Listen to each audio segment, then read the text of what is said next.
All right, Shalom.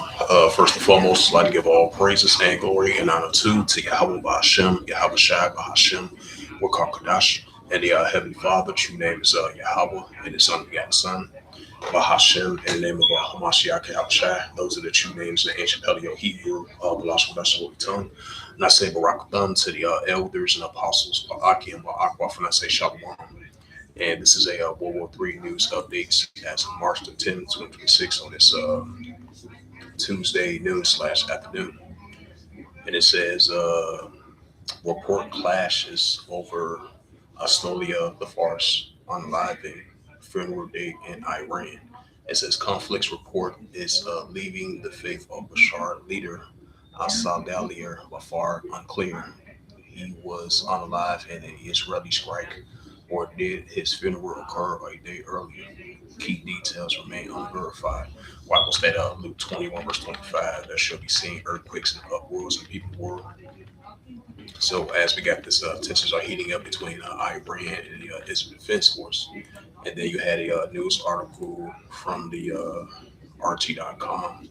It says March the 10th, 2026. It reads, it says Ukraine missiles strike a Russian's Bryansk. Uh, it says unalive, right? Killed 6 and injured dozens. Governor mentions Alexander Golensmos, if I pronounced the name right, has condemned the attack as an inhumane terrorist attack.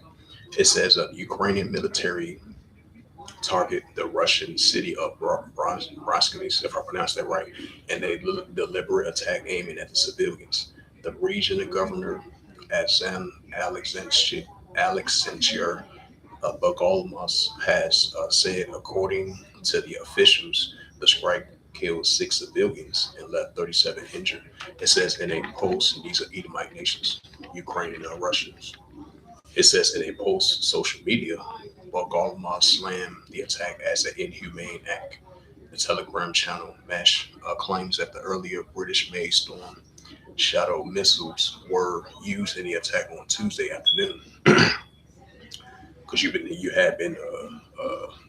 having tension between the UK and Russia as well too, and NATO and the European Union versus Belarus and Russia as well too. While the tension between Russia and Ukraine is intensifying. It says local media outlets also reported that the Ukrainian uh, military targeted civilian infrastructure in the city, which is now engulfed in heavy smoke. Most of the missiles allegedly hit in a local micro and electronics factory during a shift. It says the changeover the employees was about to leave permits, according to the media reports. The Russian borders regions have consistently been targeted by the Ukrainian military throughout the conflict, with Moscow accusing Kyiv of the terrorism and deliberately attacked civilians in critical infrastructures. In February, in a wave of Ukrainian attacks, in February, a wave of Ukrainian strike damages in energy infrastructures in the Belgorod region, leading a widespread power outages. And it says disruptions, heating and water supplies. Last week, Ukrainians attacked on Russia's Kherson's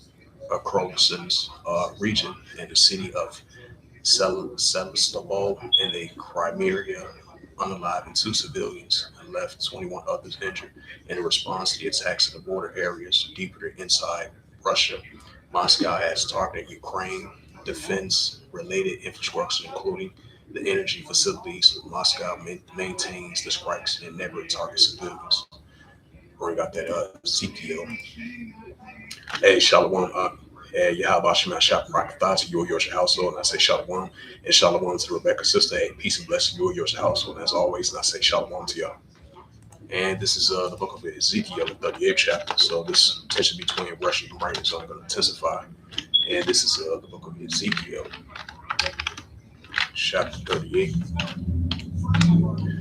Yep, this is the prophet Ezekiel, chapter 38 and verse 4. Salakia. Yeah, this is the book of Ezekiel, chapter 30, verse 4. It says, "And I will turn thee back and put hooks into thy jaws, and will bring thee forth in all thy army, horse and horsemen, all of them clothed for all sorts of armor, even a great company of bucks and shields, all men and swords." Right, so Russia, as the prophet Ezekiel mentioned, I meant to say that the Heavenly Father's going to continue to put that hooks and back to the jaws of the Russians, continually be in that warlike mindset. So that's why we're seeing the tensions are heating up between these Edomite nations, especially the European Union and NATO versus Belarus and Russia. While the ongoing tensions are intensifying by the day, between Russia and Ukraine, so it's intensifying. It says once again, Ukraine missile strike on Russia's Rheinsk, unaliving 6 people and injured dozens.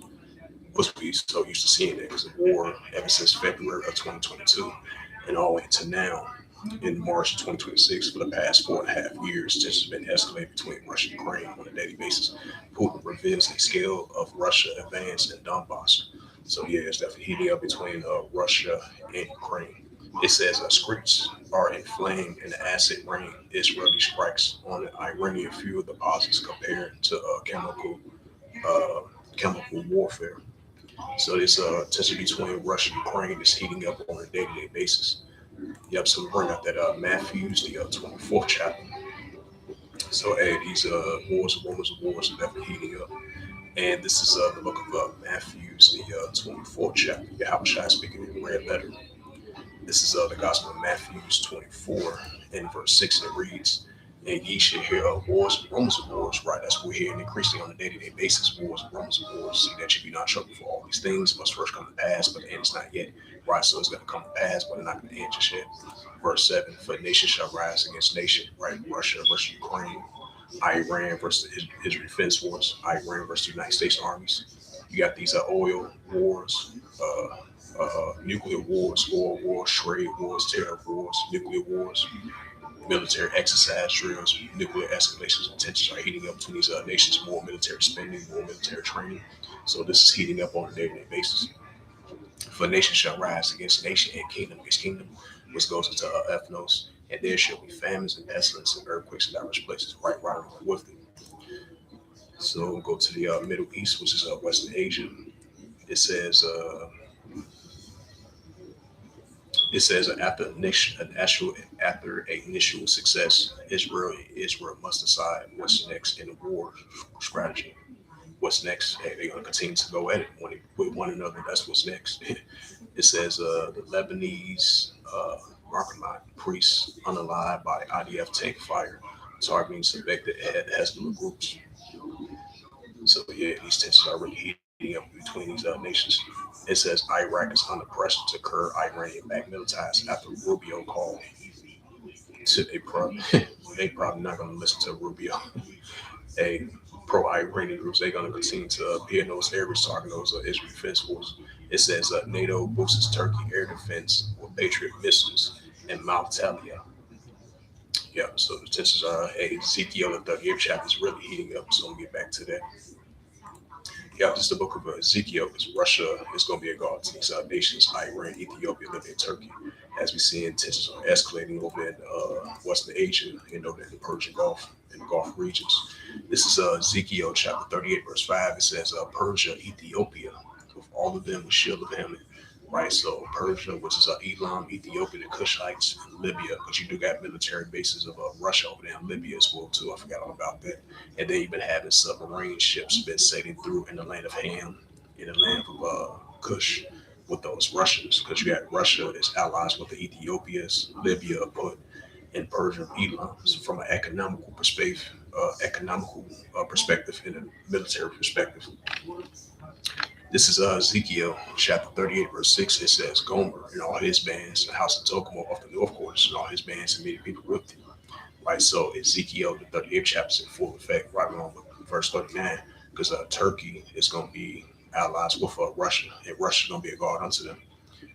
Because you got military bases over there in Iraq and Syria of the Turkish, because they're gonna team up with the Kurdistan armies, which they've been at war with each other since the 1980s, even though we've been saying that countless of times, because they all going to settle their differences, and they're going to be going against the Israel Defense Force, especially over in Golan Heights, over there, Iraq, Syria, and those border areas. So it's going to be high intensifying escalations over in that area. This is Ezekiel chapter 38, verse 7 reads, it says, Be thou prepared, prepare for thyself and all thy companies that are assembled unto thee, and be thou a guard unto them. Right, so Russia is going to be a guard unto them. All is going to lead into the Third World War, as we see in the heating up on a day-to-day basis. It says, Lindsey Graham's urged Israel not to strike Iranian oil deposits. The United States, had Nero 47 pressing the button, pressing the button to use airstrikes against those Iranians. So most likely, I think the Israel Defense Force, they're not going to listen to that. They're going to continue to use airstrikes on those oil deposits. Oh yeah, it says Lindsey Graham urged Israel not to strike Iranian oil deposits, called on Saudi Arabia to fight. How the way I don't think Saudi Arabia is going to team up with the United States. How the way they ghost them, like that.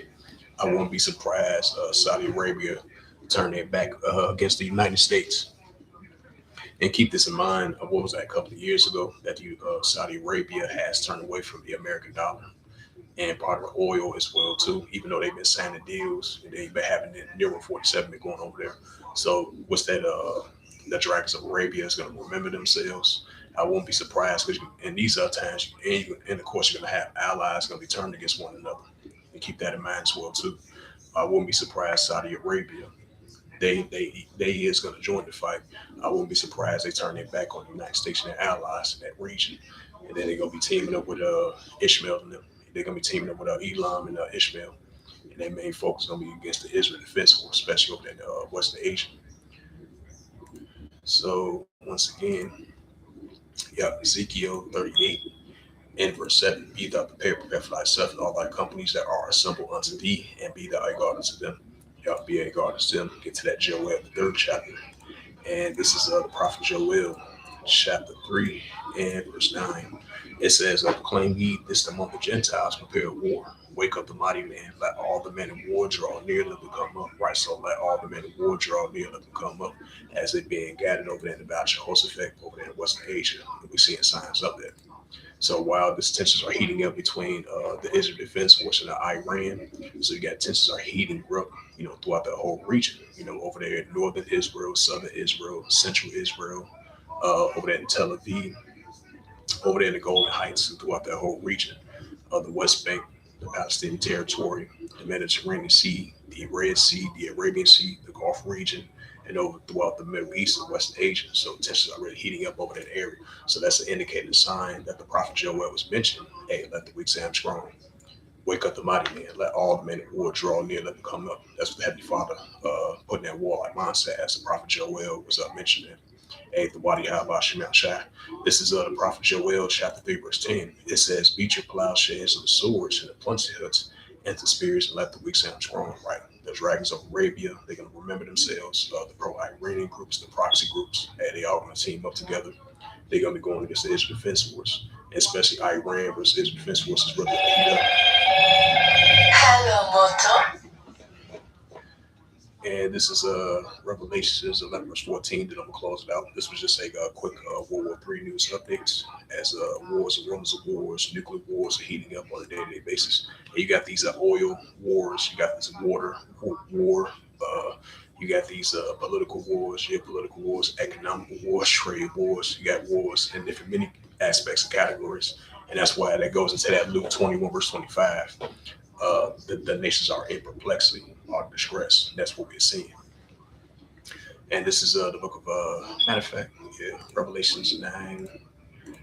And this is the book of Revelation, Salakia. It's the book of Revelation, chapter 9 and verse 12. It says, the one will pass. Oh, Salakia. This is the book of Revelation, chapter 9, verse 12, and it reads, it says, the one will pass, and behold, there are two woes thereafter. Right, so the one will pass, and behold, there come two woes thereafter. This is Revelations 11, verse 14. This is the book of Revelations 11, verse 14. The spam calling like crazy. Revelations 11, verse 14, it says, the second will pass, behold, the third will come quickly. Right, so the second will pass, behold, the third will come quickly. Armageddon, Armageddon 1.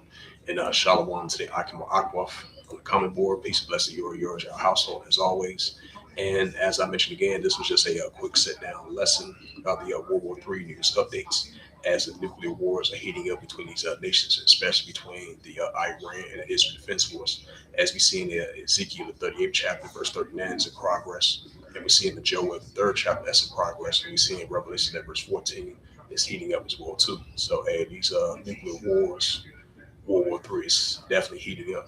So, with that, I'd like to give all praises and glory and honor to Yahweh, Bahashem, Yahweh Shai, Bahashem, and Karkadash, and the Heavenly Father. True name is Yahweh, and His only begotten Son, Bahashem, in the name of Hamashiach Yahushai. Those are the true names in the ancient Paleo Hebrew of Rosh Hashanah tongue. And I say Barakathon to the elders and apostles, Wa'akim Wa'akwaf, as always, as we continue lifting up the names of Yahweh Yahushai. So with that, I'd like to give all praises, glory and honor to Yahweh Bashem Yahshai, Bahashem, and Karkadash. Until next time, I would say Kum Yasharala and the Ball. Shalom.